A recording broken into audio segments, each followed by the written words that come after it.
할렐루야. 오늘 이 아침 주님을 사모하며 예배 자리에 나오신 여러분을 진심으로 축복합니다. 이 시간 우리를 찾아오신 하나님의 말씀에 은혜 받는 시간 되길 바랍니다. 오늘은 8월 18일 성령 강림 후 13번째 주일입니다.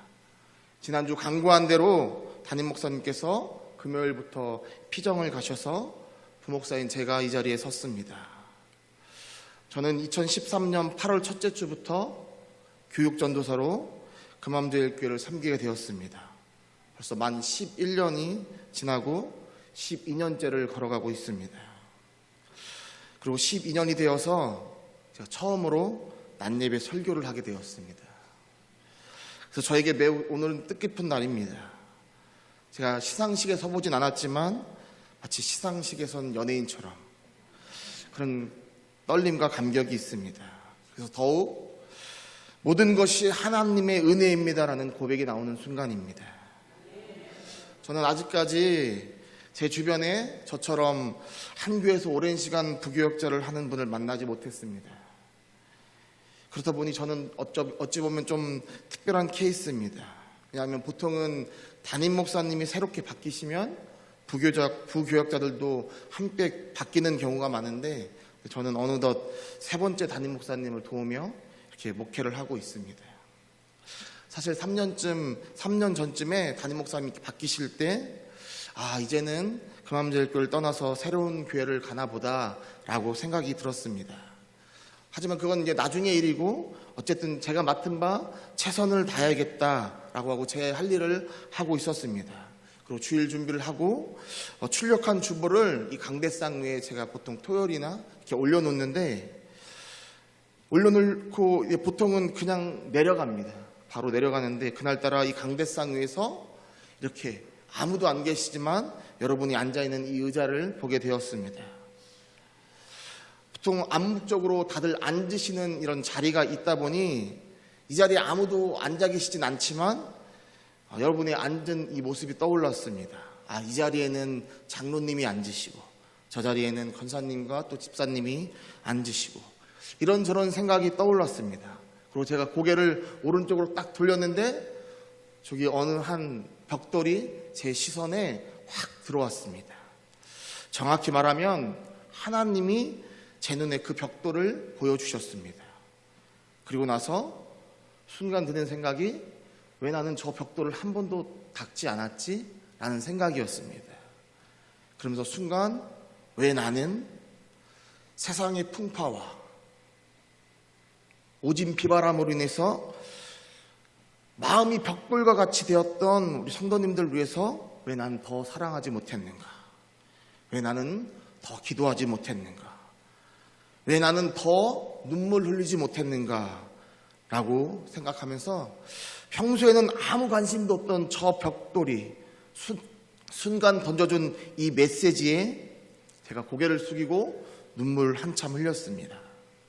제가 기도하며 양육했던 교회 학교 아이들이 떠올랐고 보잘것없던 저를 부목사라고 기도해 주시고 섬겨주시던 성도님들이 생각났습니다.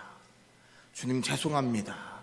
제가 지금 맡겨주신 사명을 잘 감당하고 있는지 주님 너무나 부끄럽습니다. 회개하며 이 강대상 위에서 눈물을 흘렸습니다. 그리고 놀랍게도 주님은 매너리즘에 빠질 것 같던 저를 다시 세우시고 새로 오신 담임 목사님을 도와서 또 새롭게 사용해 가셨습니다. 그리고 1년이 지난 뒤 1층 리모델링 하면서 또 하나 더 깨달았습니다. 그때 이 벽돌을 보여주신 게 하나님이 그 의미 말고도 다른 의미로도 보여주셨구나 라고 하면서 전에도 한번 말씀드렸는데 그래서 저는 리모델링 하면서 참 즐겁게 리모델링을 했습니다. 그런데 제가 이때 가장 크게 깨달은 것은 교회는 아무도 관심을 두지 않는 분들을 그냥 지나쳐서는 안 된다는 것이었습니다. 성경은 우리에게 가부나 고아 또 나그네에 관심을 두라고 말씀하십니다. 여러분 왜 그렇습니까? 하나님이 사랑이시기 때문입니다. 그래서 우리는 그 사랑을 그들에게 전해야 하고 예수님 또한 이 땅에 오셨을 때 가난한 자, 소외받는 자, 병든 자, 약한 자들을 찾아가신 이유가 하나님이 사랑이시기 때문입니다. 목회를 하다 보면 겉모습은 멀쩡해 보이시지만 속은 새카맣게 타들어가는 성도님들을 만날 때가 너무나 많습니다. 가슴이 아파도 혼자서 감내해야 하고, 혼자 와서 애타게 주님을 부르짖는 성도님들을 볼 때도 있고, 아무도 보지 않을 때 혼자 눈물을 흘리는 분들도 보게 됩니다. 그런데 여러분, 이럴 때 누군가 위로의 한마디가 얼마나 크게 다가옵니까? 힘내라고, 내가 함께 기도하겠다고 하는 이 한마디가 얼마나 고맙게 다가옵니까? 바라옵기는 우리 교회가 하나님 아버지의 마음을 품고 그 마음으로 기도하며 서로 보듬어주고 위로하는 예수님의 머리 대신 사랑의 공동체가 되기를 주님의 이름으로 간절히 축원합니다. 그래서 오늘 우리 말씀을 나누기에 앞서 우리 옆 사람을 향해서 축복하고 격려하는 시간을 갖기로 원합니다. 우리 함께 축복합니다 찬양하면서 우리 옆 사람을 향해서 또 좌우 앞뒤 사람을 향해서 격려하고 축복하도록 하겠습니다.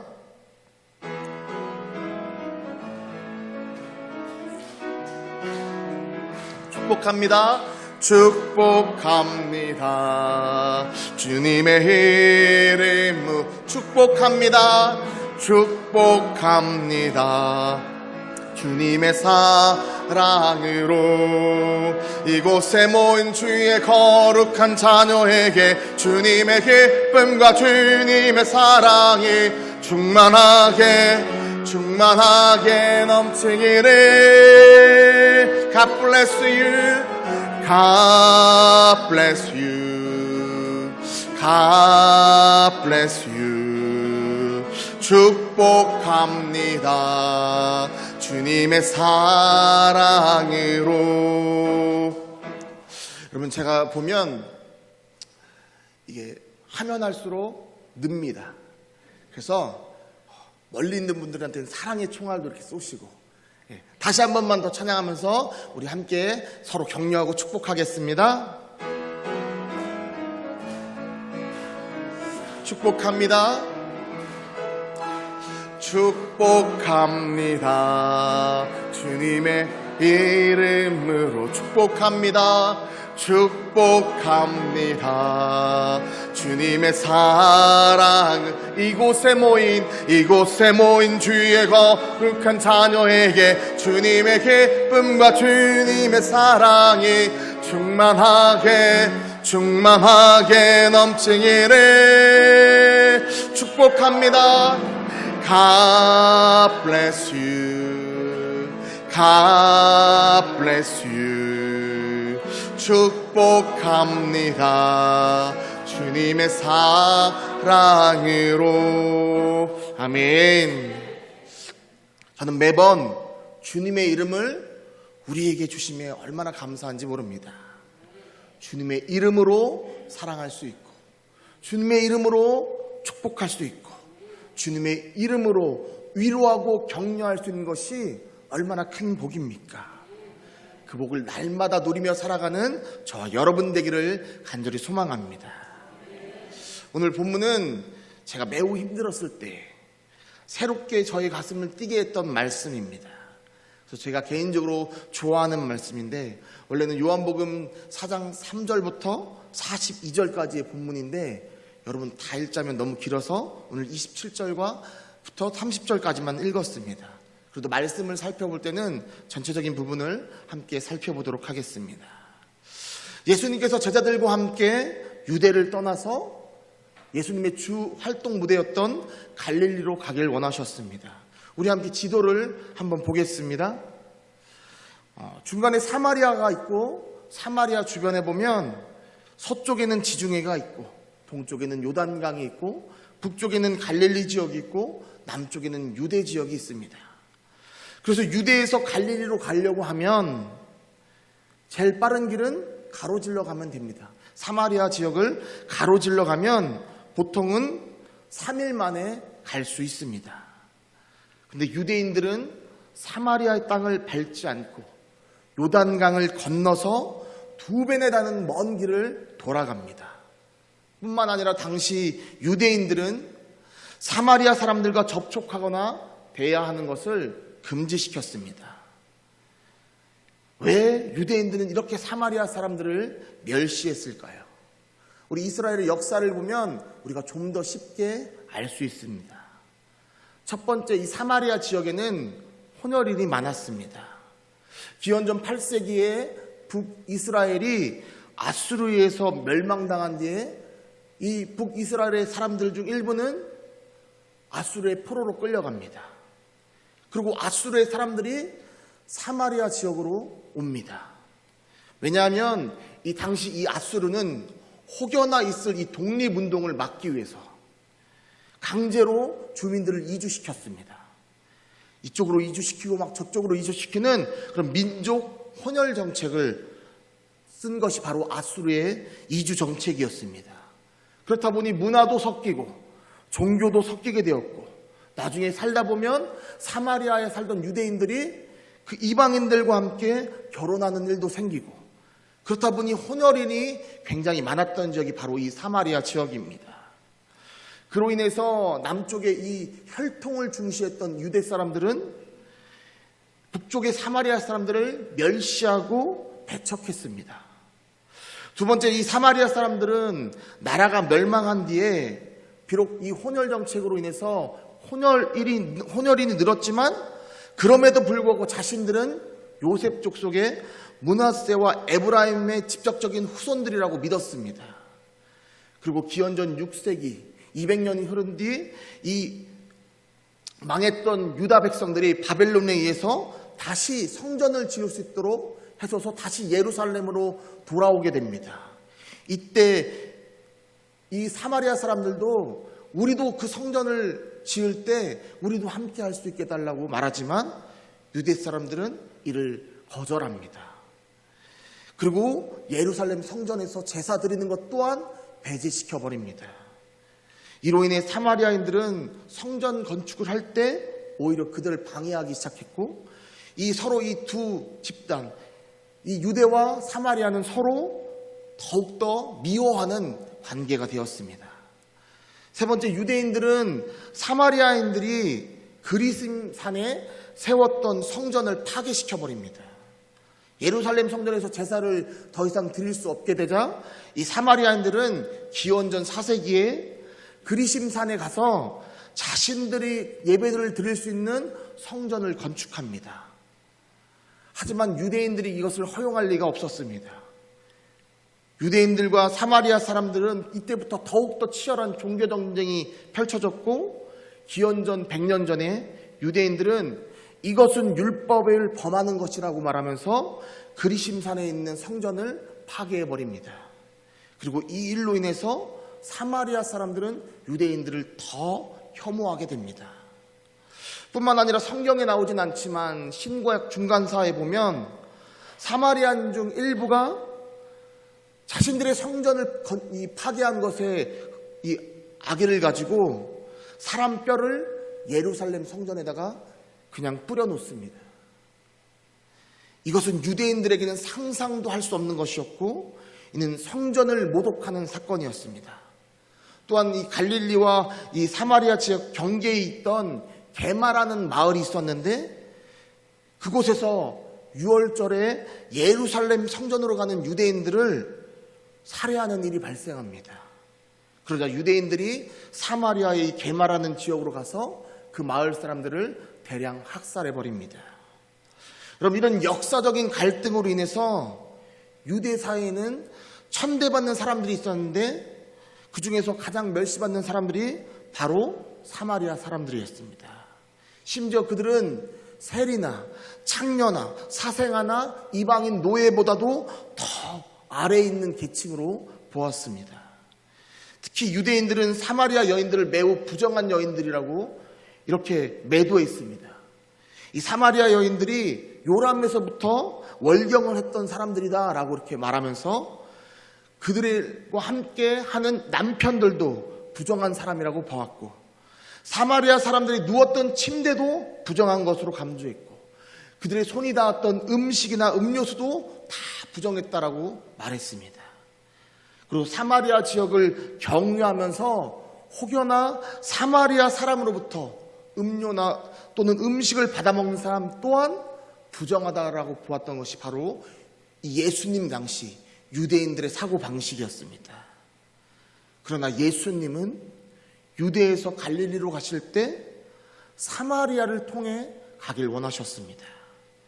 그렇게 사마리아의 수가라는 동네에 이르셨습니다. 때가 6시쯤 되어서 제자들은 먹을 것을 사러 동네로 들어갔고 예수님은 피곤하셔서 우물 곁에 잠시 쉬고 계셨습니다. 이때 사마리아 여자 한 명이 물을 기르러 우물로 왔습니다. 우리 요한복음 4장 6절 말씀을 함께 읽겠습니다. 거기 또 야곱의 우물이 있더라. 예수께서 길 가시다가 피곤하여 우물 곁에 그대로 앉으시니 때가 6시쯤 되었더라. 아멘. 사실 6시가 말하는 시간이 저녁 6시인지 아니면 정오 12시인지 학자마다 주장하는 바가 다릅니다. 유대식 시작은 새벽 6시입니다. 우리는 보통 로마식 시간을 쓰기 때문에 밤 12시부터가 1시 이렇게 넘어가지 않습니까? 근데 유대인들은 유대식 시계는 새벽 6시부터가 1시입니다. 그래서 마태복음, 마가, 누가 이 공간복음에서는 다 유대식 시간을 써서 우리가 마태, 마가, 누가복음에 나오는 6시라고 하면 거기다 숫자 6을 더하면 이게 오늘 우리가 사용하는 시간이 됩니다. 근데 오늘 이 요한복음은 좀 경우가 다릅니다. 우리가 쓰는 로마식으로 이 편지를 썼다라고 보는 학자들이 있기 때문입니다. 그래서 저녁 6시가 저희 볼륨 조금만 낮춰주시겠습니까? 하우링이 계속 나서. 그래서 저녁 6시라고 주장하는 학자도 있지만 반대로 또 그의 생활 때문에 12시라고 주장하는 학자도 있습니다.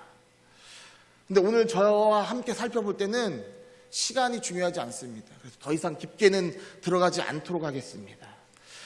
다시 한번 우물 곁으로 한번 가보도록 하겠습니다. 그곳에 누가 계십니까? 피곤해서 쉬고 계시는 예수님이 계십니다. 이때 사마리아 여자 한 명이 물을 길러 왔습니다. 예수님은 이 여인에게 물을 좀 달라고 부탁하십니다. 물을 달라고 하는 부탁은 그렇게 어려운 부탁은 아닙니다. 그런데 예수님의 부탁을 받은 이 여인은 예수님께 물을 주지 않습니다. 그리고 다음과 같은 말을 합니다. 우리 함께 요한복음 4장 9절 말씀을 함께 읽겠습니다. 사마리아 여자가 이르되 당신은 유대인으로서 어찌하여 사마리아 여자인 나에게 물을 달라 하나이까 하니 이는 유대인이 사마리아인과 상종하지 아니함이러라. 유대인인 당신이 사마리아 여자인 왜 나에게 물을 달라고 합니까? 우리는 앞서 유대인과 사마리아의 역사적 관계를 보았기 때문에 왜 이 여자가 이렇게 말하는지 이해할 수 있습니다. 서로에게 이제 증오만 남아있는데 일방적으로 사마리아인을 무시하는 유대인들에 대해서 사마리아인들은 분노를 가지고 있는데 그래서 유대인이었던 이 예수님에게 사마리아 여인이 왜 나에게 물을 달라고 합니까? 라고 말하는 겁니다. 근데 이때 예수님께서 이렇게 말씀하십니다. 너가 만약 하나님의 선물과 물을 달라고 말하는 내가 누구인지 알았다면 오히려 너가 나에게 물을 달라고 말했을 것이다. 그리고 계속해서 예수님은 이때 계속해서 너는 우물의 물을 마시면 계속 목마르겠지만 내가 주는 물은 영원히 목마르지 아니하는 속에서 영생하도록 솟아나는 샘물이 될 것이라고 가르쳐 주십니다. 우리 함께 요한복음 4장 14절 말씀 함께 읽겠습니다. 내가 주는 물을 마시는 자는 영원히 목마르지 아니하리니 내가 주는 물은 그 속에서 영생하도록 솟아나는 샘물이 되리라. 이 말을 들은 사마리아 여인은 이 예수님이 자신을 도울 수 있는 어떤 분인가 보다라는 생각이 들었습니다. 그래서 나에게도 그 물을 달라고 내가 더 이상 목마르지 않게 해달라고, 내가 더 이상 물을 길러 이곳에 오지 않게 해달라고 말합니다. 여러분, 근데 이때 시선이 어떻습니까? 주님은 하늘의 것을 말하는데 이 여인은 땅의 것을 말합니다. 여러분, 지금 서로 대화가 된 것처럼 보이지만 실상은 전혀 대화가 되지 않는 것입니다. 그래서 예수님께서 대화를 전환시키십니다. 우리 16절 말씀 함께 읽겠습니다. 이르시되 가서 내 남편을 불러오라. 여자 성도 여러분, 남편은 누구 편입니까? 남편은 남의 편이 아니고 여러분 편입니다.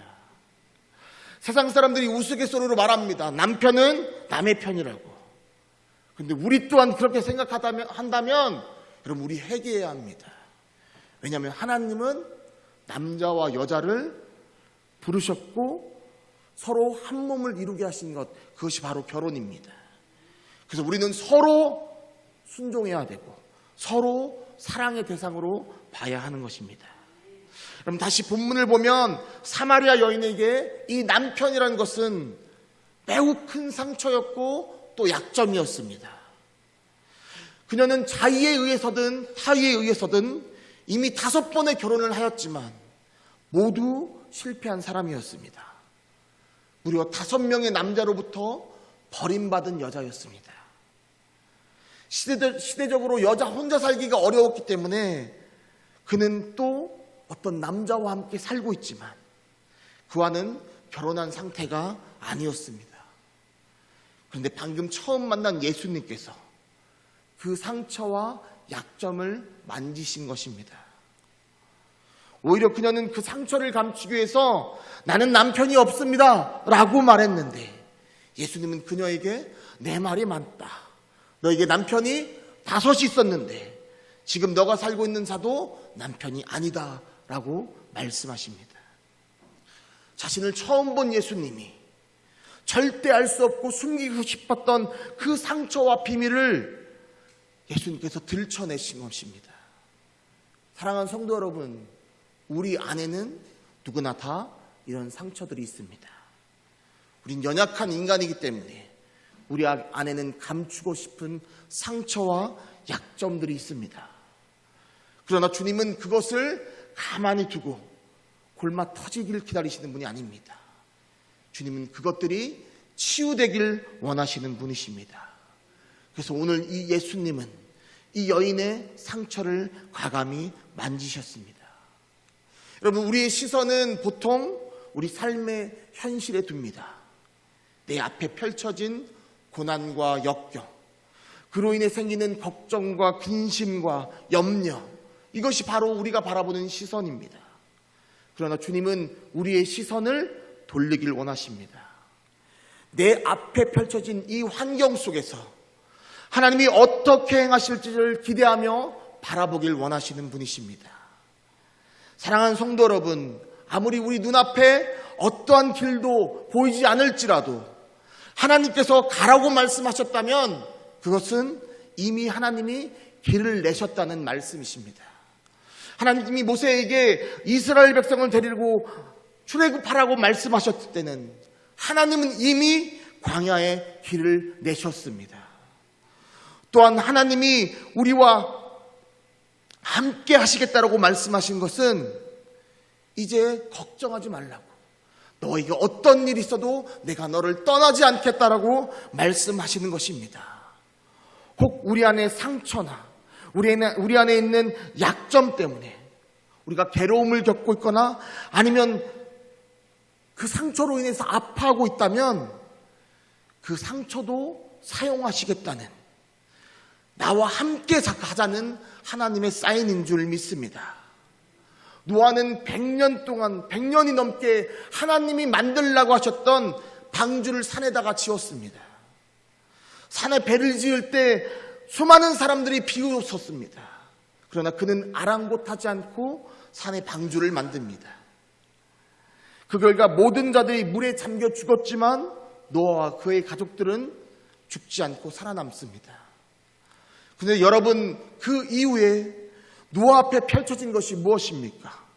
땅에 물이 다 빠지고 난 뒤 노아 가족들이 방주에 내릴 때 그 앞에 펼쳐진 것은 그냥 광야와 같은 모습입니다. 그러나 놀랍게도 노아는 이제 나 어떻게 살아갑니까 하고 원망하는 것이 아니라 오히려 하나님께 감사 예배를 드립니다.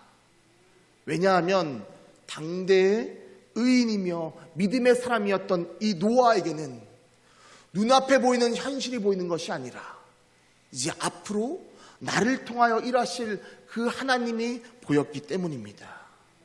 히브리서 11장 1절에 보면 믿음은 바라는 것들의 실상이요 보이지 않는 것들의 증거라고 말씀하십니다. 바라옵기는 우리의 시선이 현실을 뛰어넘어서 역사하시는 하나님을 바라보기를 주님의 이름으로 간절히 축원합니다. 사랑하는 성도 여러분, 그렇다면 왜 예수님은 다른 사람들도 있는데 이 사마리아 여인을 찾아가셨을까요? 왜냐하면 이 여인은 유대인들에게 핍박받고 무시받는 사마리아 사람이었고 그 무시받는 이 사마리아 사람들에게도 또 무시받는 정말 낮고 낮은 처지에 놓여있던 여인이었기 때문입니다. 그리고 한 가지 더 이유가 있는데 그 안에는 숨겨진 작은 소망이 있었기 때문입니다. 이 여인은 예수님께서 자신이 숨기고 싶었던 그 비밀, 남편에 대해서 말씀하시자 그제서야 예수님에게 당신은 선지자군요 라고 말합니다. 그리고 계속해서 이렇게 질문합니다. 우리 요한복음 4장 20절 말씀 함께 읽겠습니다. 우리 조상들은 이 산에서 예배하였는데 당신들의 말은 예배할 곳이 예루살렘에 있다 하더이다. 앞서 살펴본 것처럼 사마리아 사람들은 유대인들의 핍박으로 인해서 더 이상 예루살렘에서 예배할 수 없었습니다. 그래서 그리심산에 성전을 세웠지만 유대인들은 그것조차도 허용하지 않고 성전을 부숴버립니다. 이 여인은 아니 이 사마리아 사람이라면 모두 알 수밖에 없는 자신들의 처지를 주님께 말하면서 그녀는 그럼 우리 같은 사람은 대체 어디서 예배를 드릴 수 있습니까? 라고 묻는 것입니다. 이 말은 다시 말하면 나처럼 연약하고 보잘것없는 이 죄인은 의지할 수 있는 유일한 분이 하나님밖에 없습니다라는 것이 그 전제에 깔려 있는 것입니다. 이것이 바로 이 여인의 숨겨져 있는 작은 소망이었고 주님이 사마리아 여인을 찾아오신 이유였습니다. 유대인들과 사마리아인들은 땅의 것, 장소를 소중히 여겼고 신분을 소중히 여깁니다.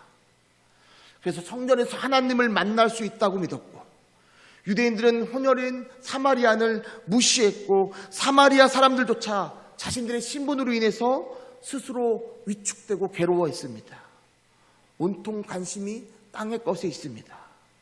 그러나 주님은 땅의 것이 중요한 것이 아니라 하늘의 것이 중요함을 가르쳐 주셨습니다.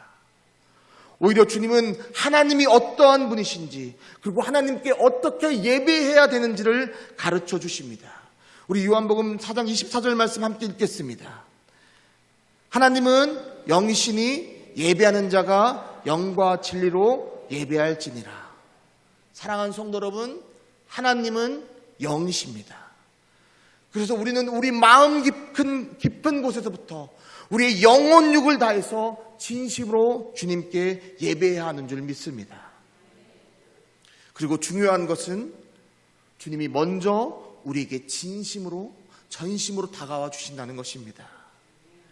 주님은 동족의 멸시와 냉대 속에서 원망이 가득했을 것 같던 이 사마리아인들에게 그리고 사마리아를 상징할 수 있는 이 여인에게 다가가서 그의 아픔을 이해해 주십니다.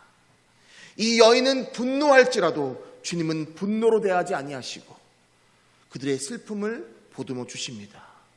그리고 무엇보다 차별하지 않으시고 오히려 그녀의 약점을 아시면서도 그녀를 존중해 줄 한 사람으로 인정해 주십니다. 그래서 사마리아 여인이 자신의 유일한 희망인 메시아 곧 그리스도가 오시면 모든 것을 자신과 같은 자들에게 가르쳐 주실 것이라고 진심을 다해서 고백할 때 주님은 그녀에게 이렇게 말씀해 주십니다. 우리 26절 말씀 함께 읽겠습니다. 예수께서 이르시되 내가 말하는 내가 그라 하시니라. 사마리아 사람들은 스스로 자신들의 역사를 잘 알았습니다. 왜 유대인들이 자신들을 멸시하는지 너무나 잘 알고 있었습니다. 혼혈이었던 자신들의 생김새가 유대인과 다르기 때문에 과연 우리가 정말 하나님의 구원의 대상이 맞는가 하는 의심도 있었습니다. 예루살렘 성전에서 예배드릴 수 없음에 좌절했고 스스로 성전을 지었지만 그것 또한 부정하다며 무너진 이 성전을 보았을 때 그들은 모두 낙심했습니다. 심지어 이 사마리아 여인은 사마리아 사람들에게도 무시당하며 낙심되고 정말 바닷가 같은 삶을 살아갑니다. 그렇게 사람들을 피해서 물을 길러온 그녀에게 예수님이 찾아오셔서 내가 말하는 그리스도가 바로 나다라고 말씀해 주시는 것입니다. 여러분, 과연 이 여인이 이 말을 들었을 때 어떤 기분이었을까요? 한없이 낮고 낮은 자신을 찾아온 메시아, 그리스도 예수, 메시아가 오면 좋겠다는 이 바람이 있었지만 불확실해하던 이 사마리아 여인에게 주님이 직접 찾아가 주신 것입니다. 내가 바로 너희를 구원할 그리스도다. 이 말을 들었던 이 여인이 얼마나 가슴이 뛰었겠습니까? 여러분, 요즘 살기 참 어렵습니다. 경제는 점점 어려워지고 계룡시에도 보면 점차 폐업하는 곳이 늘어만 갑니다. 소망은 줄고 갈수록 각박해져가는 삶입니다. 그러나 그럼에도 우리에게 희망이 있는 것은 이러한 삶 속에도 주님은 찾아오신다는 것입니다. 아니, 이보다 더 열악한 상황에 우리가 놓여 있을지라도 주님은 그 낮고 낮은 곳에 찾아가 주셔서 만나주시는 분임을 믿으시기 바랍니다. 여러분 앞에 큰 짐이 있으십니까? 큰 벽이 있으십니까? 여러분, 개의치 마시고 주님으로 인해서 여러분의 가슴이 다시 뛰기를 간절히 소망하시기 바랍니다. 저는 개인적으로 정말 힘들 때 이 말씀을 통해서 주님을 다시 만났습니다. 내가 너를 구원할 예수다. 이 말씀이 저의 가슴을 다시 뛰게 만들었습니다. 사랑하는 성도 여러분, 예수님을 만나셔서 다시 가슴이 뛰게 되면 반드시 그에게는 행동이 나타납니다. 예수님을 만났던 이 사마리아 여인은 자신의 물동이를 버려두고 동네로 들어가서 사람들에게 외칩니다. 와서 보라. 나를 알고 너희를 아는 그리스도가 바로 여기에 있으니 와서 보라. 사랑하는 성도 여러분, 이것은 주님으로 인해서 가슴이 뛰는 자만이 할 수 있는 외침인 줄 믿습니다. 바로 그는 우리 안에 이 사마리아 여인과 같이 와서 보라는 이 간절한 외침이 있기를 주님의 이름으로 축원합니다. 사랑하는 성도 여러분, 오늘도 주님을 만난 뒤에 와서 보라라고 외치는 자들을 찾고 계십니다. 그리고 바로 그를 통하여 이제 우리가 믿는 것은 내 말로 인함이 아니니 이는 우리가 이제 친히 듣고 그가 참으로 세상의 구주이신 줄 알미라라고 이 고백한 사마리아의 사람들처럼 우리를 통하여 예수 그리스도를 구주로 영접하는 자들이 넘쳐나기를 주님의 이름으로 간절히 축원합니다. 여러분들이 바로 그 증인들이 되기를 주님의 이름으로 축복합니다.